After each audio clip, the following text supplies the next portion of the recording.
order of priority, it is the priest that births kings. You can have a priest and a prophet without a king, but you cannot have a true king without a priest.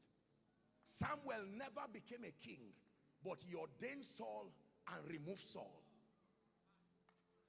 That means in the order of spiritual priority, the health of your being a king depends on the excellency of your priesthood.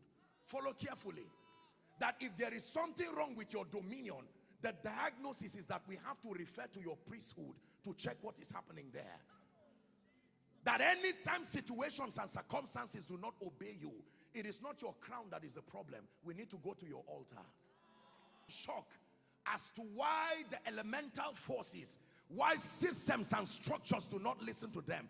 So they say you are a king, but you wore your kingly regalia too early. The first that you were to wear was your priestly regalia. The value of a king is in the health of his priesthood. All kings were as powerful as the altars that backed them. Did you hear what I said? Is the reason why Pharaoh could look at Moses and said, you are joking. You should know better. All you see is not all there is. And Moses came and said, I may not be a king, but I met the Lord. He threw his rod and the king laughed. Jannes, Jambres, bring your rod. Let him know that in Egypt, it is not only a Pharaoh that sits, but there is an altar that makes Egypt, Egypt.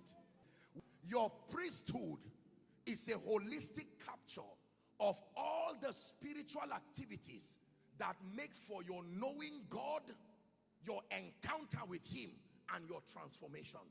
When we say priesthood for the believer, we are describing the entirety of the activities you engage in that culminates to your knowing God and culminate to your transformation. Are we together now?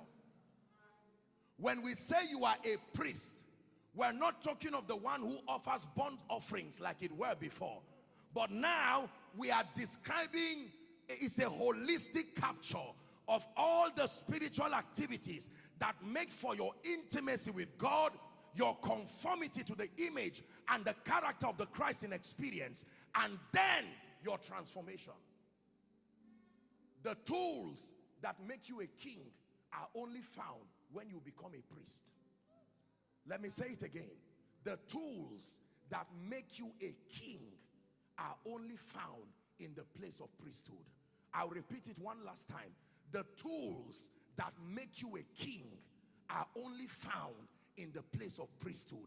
If you ignore priesthood and you want to be a king, you will be a king without a crown and a scepter. The crown and the scepter is not found in the palace, it's found in the secret place.